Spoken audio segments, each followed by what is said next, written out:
आप सभी का दिव्य आराधना चैनल में बहुत बहुत स्वागत है। आजकल मैं श्रीमद् भागवत गीता के श्लोकों की सरल और आसान शब्दों में व्याख्या कर रही हूँ। हमारे सनातन धर्म के अनुसार वैसे तो बहुत सारे धर्म ग्रंथ हैं, उन सब का अध्ययन करना, पठन पाठन करना इतना आसान नहीं है।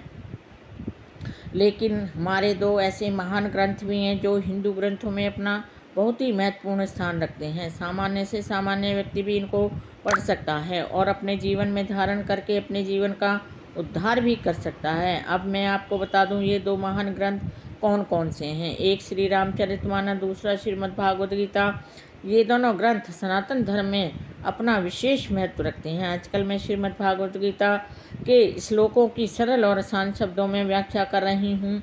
अब तक मैंने श्रीमद् भागवत गीता की भूमिका की उसका पहला अध्याय जिसका नाम है कुरुक्षेत्र के युद्ध स्थल में सैन्य निरीक्षण, और उसका दूसरा अध्याय जिसका नाम है गीता का सार, इन तीनों की श्लोकों की मैं सरल और आसान शब्दों में व्याख्या कर चुकी हूँ। मुझे पूर्ण विश्वास है कि आप सभी ने इनको अवश्य ही श्रवण किया होगा। अब आगे मैं श्रीमद् भागवत गीता का तीसरा अध्याय जिसका नाम है कर्मयोग, जो गीता का बहुत ही महत्वपूर्ण अध्याय माना जाता है, क्योंकि हमारे जीवन में कर्म को बहुत ही महत्वपूर्ण माना गया है।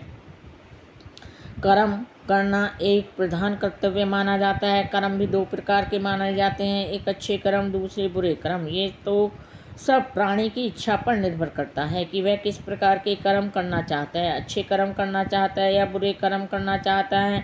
इसी तरह भगवान श्री कृष्ण जी ने भी अर्जुन को कर्म के महत्व को बहुत अच्छी तरीके से समझाया था। जब अर्जुन युद्ध नहीं करना चाहता था तो भगवान श्री कृष्ण जी ने अर्जुन को कर्म के महत्व को बताया।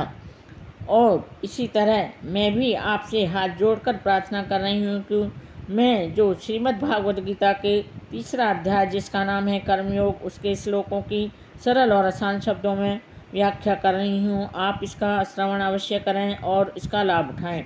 वीडियो शुरू करने से पहले आप सभी भक्तों से मेरी प्रार्थना है, आप मेरे वीडियो को लाइक शेयर सब्सक्राइब अवश्य करें, बेल आइकन भी प्रेस करें जिससे मेरे सभी नोटिफिकेशन आपको मिलते रहें और मेरे वीडियो को आप अंत तक अवश्य देखें। अब शुरू करते हैं आज का वीडियो है श्रीमद् भागवत गीता का तीसरा अध्याय जिसका नाम है कर्मयोग। आज का श्लोक है 32वां।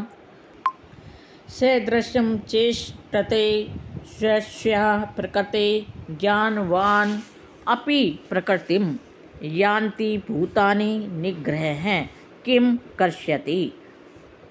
भगवान श्री कृष्ण जी अर्जुन से कहते हैं, चाहे कोई भी व्यक्ति कितना ज्ञानी क्यों न हो, शिक्षित क्यों न हो, अपनी प्रकृति के अनुसार ही कार्य करता है, क्योंकि सभी प्राणी तीनों गुणों से प्राप्त अपनी प्रकृति का अनुसरण करते ही हैं। भला दमन से क्या हो सकता है या उनको दबाने से क्या हो सकता है, उसे वह तो प्रकृति के